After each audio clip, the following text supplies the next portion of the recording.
bala. One shot, one kill ko talaga nung sa kapanahonan na yun. Pero that mga ilang buwan, yung San Mariano area, diyan ang magandang playground ng Ranger at saka MPA noong unang panahon. Kasi yung MPA noon, kahit marami, pag alam nila na Ranger yung nag-ooperate, babangga yan sila pero hindi magtagal, tatakbo. Dahil naranasan na nila eh.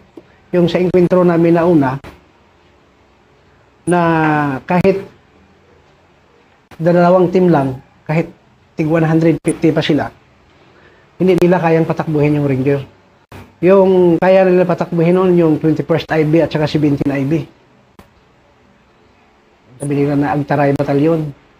Kasi kaya nilang patakbuhin kahit dalawang kumpanya o isang batalyon mismo. Kunting banggaan lang, takbo sa kalsada kagad yung batalyon. Pero nung natikman na nila yung Ranger na hindi marunong tumakbo, di sila na lang yung tatakbo.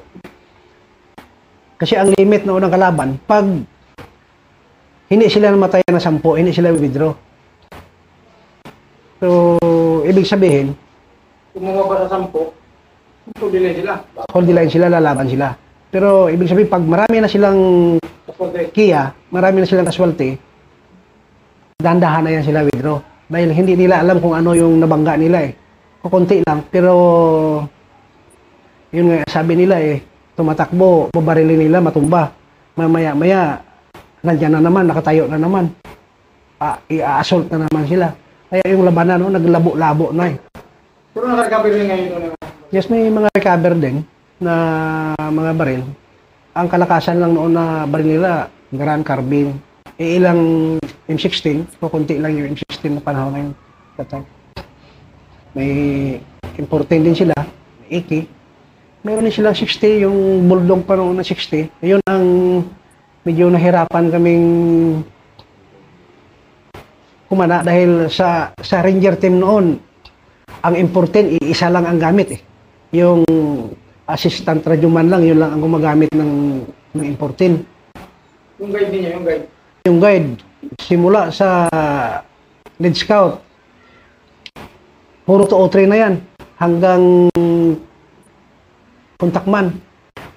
Yung magbibilang yan, yung Caldero 6, yung kill scout, kasi sa kanya yung medyo mabigat na kargada, at saka radyoman.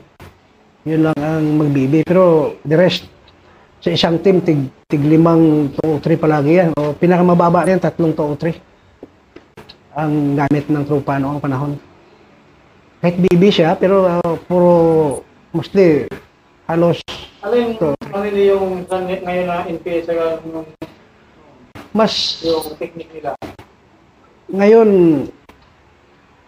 kasi ang labanan diyan sa naghahawak din ng tropa eh. For example, yung technique ng kalaban ganito. Babangga sila, merong silang nagmamaneuver, gilid-gilid. Automatic yan, babalutin ka eh. Yun yan eh. So, kung ang team leader mo, mag-hold the line ka lang, hindi ka mag-maneuver, ibabalot ka nila eh. Kukulong ka.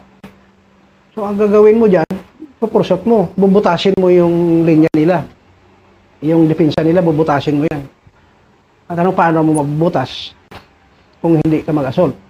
Paano pagbutas mo yung master ko yung butasin yung ano?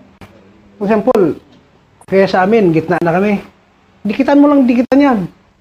Dikit lang ka namin yan. Dikitan lang namin yan. So, may cover ka man, may concealment ka man. Kahit wala kang cover, so, kargado ka naman sa concealment. Kasi yung putok nila yan, puro taas naman yung putok yan eh. Kung hindi ka tatayo, hindi ka mahagip eh. Kaya, dyan namin na kunan ng teknik na yung kalaban, pag pumutok, mataas yung putok nila. Dahil yung nahagip lang yung pack namin. Yung pack namin, puro butas yan. Pati sardinas, tumutulo yung sabaw. Pati mga skyflakes, basag-basag. Ibig sabihin, medyo mataas kunti. Huwag ka lang umangat ng ulo. So, on the ground lang, gapang, dikit. Yun lang yung naabangan namin na makaganti kami ng maganda sa kanila. Pag tumayo sila mag-assault, Ayun, isang putok lang. Po. At sigurado na may bulagta agad. Kahit magbanat sila ng putok, ilampas na yung putok nila dahil nakadikit na kami. So yan ang ginagawa namin para ang ano kasi namin, kasi nung unang panahon, may inkwentro nga, wala kang recover, hindi maganda eh. Kasi ang ranger noon, hanggang 1 metro o hanggang silent killing. Yun ang mga master talaga namin noon eh. Talagang didikitan mo yung kalaban. Pero yung one, MI, di pwede kang gumamit. Nung unang panahon, ang kalaban, kahit marami, pag alam nila na ranger yung nag-ooperate, babanggayan sila, sandali lang. Takbo kaagad. Pero ang ginagawa namin, tapos pag atras nila, mag-reposition sila, kandak ng ambos. Ngayon ang ginagawa namin, hahabulin namin yan. Pero hindi namin habulin na sundan namin yung daan nila. Mamaneuver namin yan, gilid. Upihan, pag malukit yung posisyon nila, gagapangin na naman namin yan. Tsaka, sila naman ngayon yung i-counter ambush namin. I-read namin yung posisyon nila. Hanggang sa tatakbo na naman sila, yung San Mariano area, yan ang magandang playground ng unang panahon eh. Kasi sa isang araw, 3 inkwentro, 4, maranasan namin yan sa isang araw. Sadya